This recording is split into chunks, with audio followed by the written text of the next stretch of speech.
One final time from Wells Fargo Arena in Des Moines, Iowa. Brendan Dzwierzynski and Dan Lucero with you on the Lewis Toyota Road to a Championship.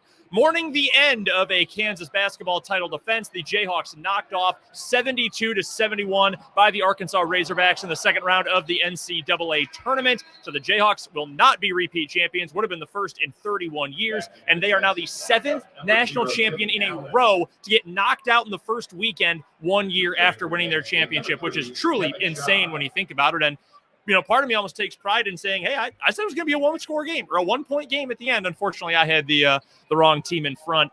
Overall, Dana, we'll get to all of it here, but what was the one thing that led to Kansas falling apart in the second half? The Jayhawks led by 12 in the second half, with just 15 minutes to go, but then could not put it together at the end of the game. What was the biggest difference maker down the stretch? I don't know if it was any one thing. Real quick correction, by the way. It would have been the first time in 16 years for a repeat champ. Florida did it. That's correct.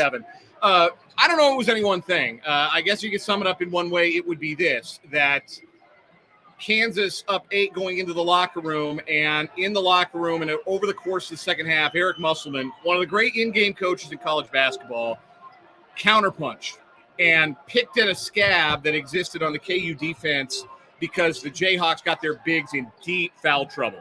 KJ Adams got 4 early. Ernest Uday ended up with 4. They played a good chunk of that half without either of those guys in the game and had to play Clements, had to play Zuby Ejiofor. A lot of Zuby Ejiofor. And then in the final minutes of the game, just picking at that scab, going right at the KU big men on ball screen stuff because KU was switching everything, trying to keep their big men on the floor, and went through that well over and over again. It was the counterpunch for Arkansas, and it worked really effectively in the second half. And like I said, one of the great in-game coaches, Eric Musselman, the in-game coach, the counterpuncher in college basketball, Bill Self, was watching this game from a hotel room, as helpless as you and I, to send in a play or a correction.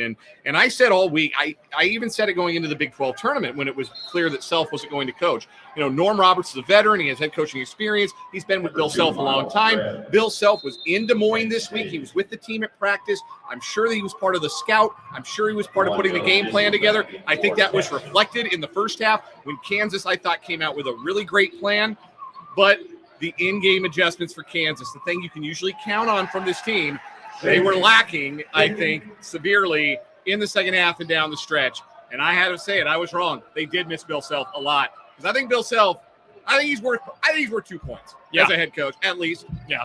And the thing is, too, and you run into an issue when you talk about this, and we've seen this before during our live post-game shows during Chiefs season, during the K-State season. Sometimes you mean to say something nice to another team, and it ends up sounding like a backhand compliment. No, all the credit in the world to Arkansas. They were the better team in the second half by miles. Devo Davis was the best player on the court, and a lot of times in a game like this, the best player on the court can lift his team. And so many times this year, it's been Jalen Wilson, the best player on the court for KU, who's seen him through. But he was not the best player on the floor today. The best player on the court was Devo Davis for Arkansas, who finished with 25 points. And you could argue the second best player was Jordan Walsh. He didn't do a ton of scoring, but he had a straitjacket on Jalen Wilson in the second half.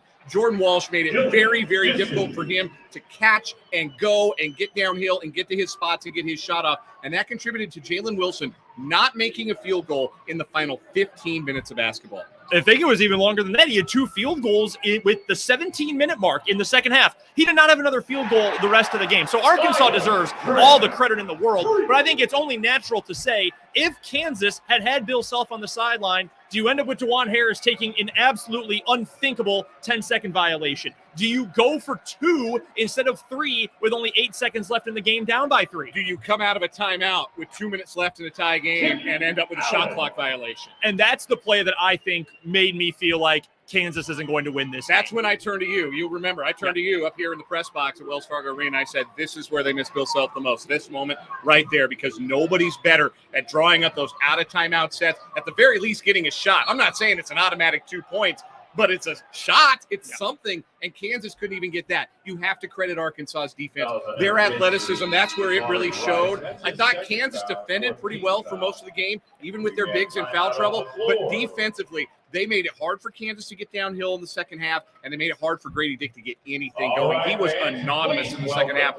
And as we watch this Kansas team throughout the year, if Grady Dick was anonymous, things usually didn't go very well. Yep. We talked so much this week on the road to a championship, leading into this game, leading into the opening game against Howard. We've talked about it on 580 Sports Talk plenty as well. This team is as tough as anyone that Bill Self has had, that he has coached. They are together. They are connected. Even the Arkansas players said that this week. But we did say also, when all the pieces fit, they're as good as anyone. But if they're not clicking, that's when they run into troubles. I thought DeJuan Harris, a couple too many turnovers today, but generally speaking, he was fine in this game. Scored double figures. The first game ever that Kansas has lost when DeJuan Harris scores in double figures. And two, so he was fine. Jalen Wilson scored even though he didn't shoot the ball at all in the second half. But then you had Kevin McCullough, he fouled out of the game late. KJ Adams, he got in foul trouble. Ernest Uday, who played well when he was on the floor, was barely on the floor because he got so badly into foul trouble, and Grady Dick went silent. And that is partially because Arkansas was ready for it. They followed the scouts. And look, when you play Howard and they're face guarding you, you can take advantage of that because Howard is Howard. Mm-hmm. Arkansas, as Norm Roberts told us this week, might have the best overall athleticism of any team in the country. Eric Musselman said it in his postgame. The Arkansas head coach said he felt like if they could keep Grady Dick below 5 3-pointers attempted, then they feel like they did a pretty good job because you just can't let him take threes because he's such an outstanding shooter. Right. He only took 3 3-pointers in this game. Made one of them, but only got 3. And again, that's a credit to Arkansas. That's a credit to the adjustment that they made. We are yelling over the crowd right now. I don't know if you hear us or not. Maybe you're a good lip reader and you're catching this just fine. But, no, that was a big part of Arkansas's game plan is to eliminate Grady Dick, and they did that. And like I said, if Kansas went through a game this year where Grady Dick was anonymous for large stretches of it, then they usually didn't win those games.